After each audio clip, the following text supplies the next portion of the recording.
At the center of our world lies the Middle East, and at its very heart, the ancient land which is Iraq. Two great rivers span its length, the Tigris and Euphrates.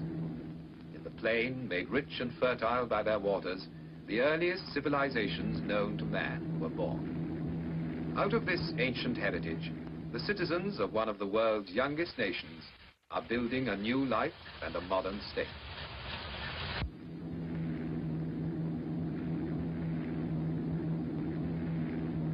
Ageless Iraq is no longer a remote, isolated country. Today, she is a main junction linking the east and west.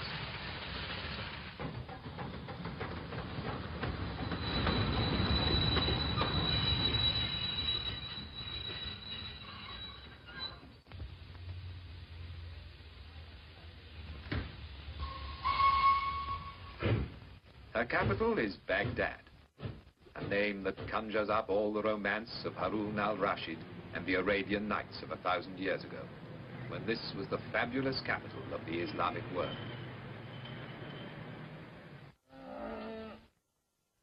The tempo of an age-old way of life contrasts with the swifter rhythm of the new.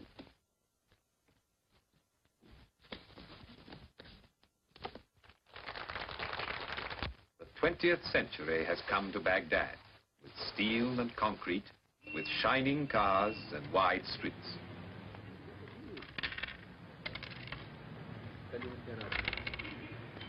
But the people of Iraq hold on to the best of their old traditions. In the bazaars, you can see and hear them carrying on the art and exquisite craftsmanship that has been their pride for hundreds of years.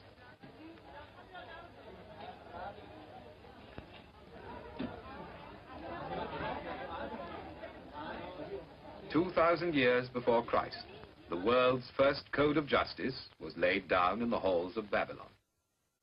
Today, in Baghdad, a modern police force upholds the laws of a sovereign state.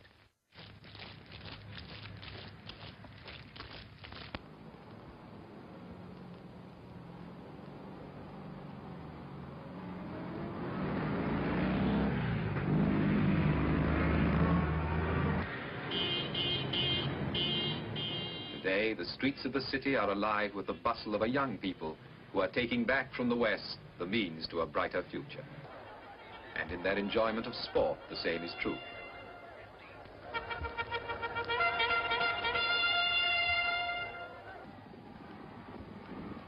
From 3 Arab stallions brought to England over 200 years ago, every thoroughbred has been sired. Today, their descendants run on every racecourse in the West. And now, in the 20th century, the sport of kings has come into its own in Baghdad, and how the people love it.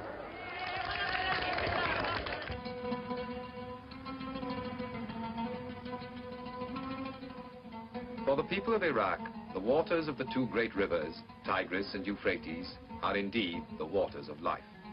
All through history, this land has drawn its food, its whole existence, from these two waterways. Between the twin rivers, so legend says, was the world's first garden, the Garden of Eden.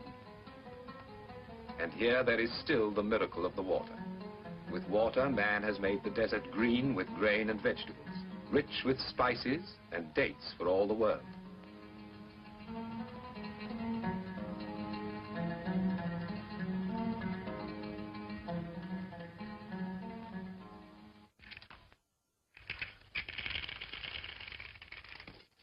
Without the water of the two great rivers, and without the skill that makes them serve the land, much of Iraq would be a desert.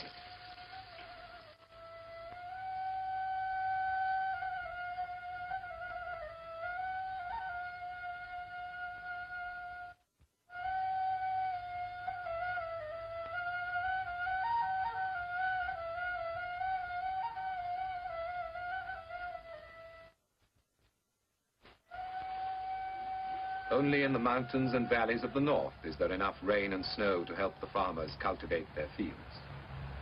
Here, the life of the Kurdish tribes, farmers and hunters all, still follows an age-old pattern set by the sun and the changing seasons.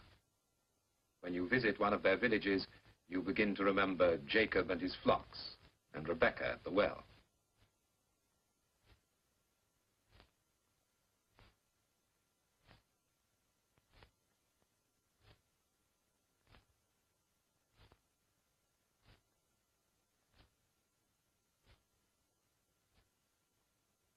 The men are already in the fields, tending the vines, watering the crops, as they have done from the time of Abraham, pausing only to offer a prayer to God for his goodness.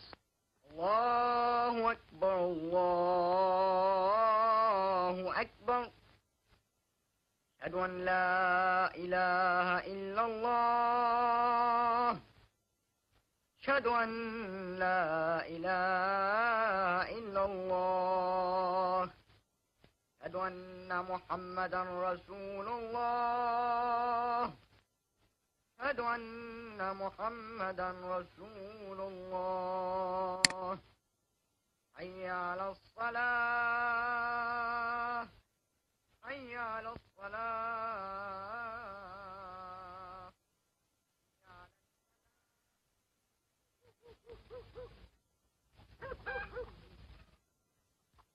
In Iraq, as in every land, the housewife's work is never done. For their husbands, the day's work over, there is time to sip a glass of tea and talk of what the future holds in store for them and their children. But with the coming of spring and the sowing of the seed, all become young again and rejoice.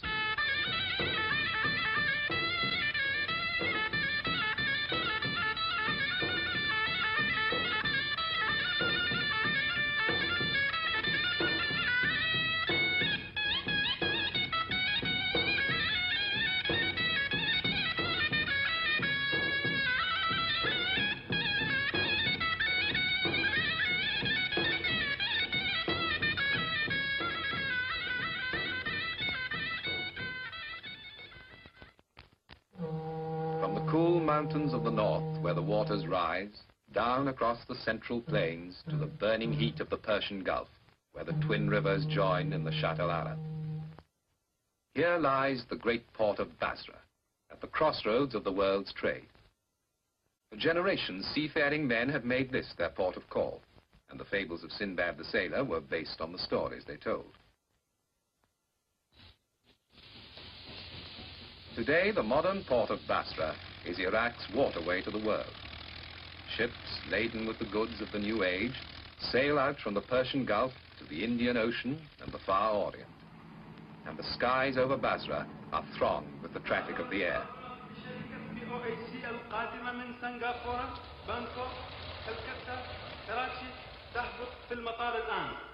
Now I have your attention, please.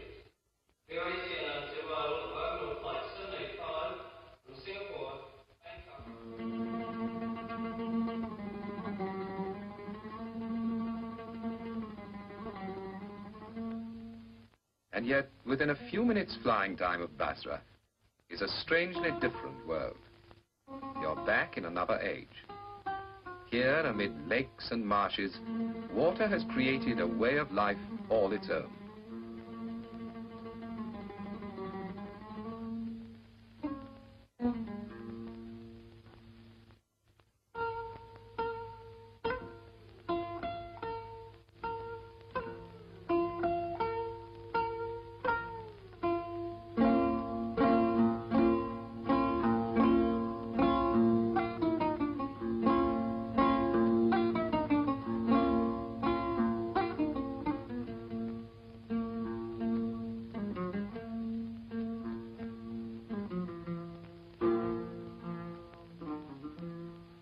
Way of life well suited to these strange surroundings, and at the same time a living reminder of that remote past when men settled by these waters to found the first great cities known to man.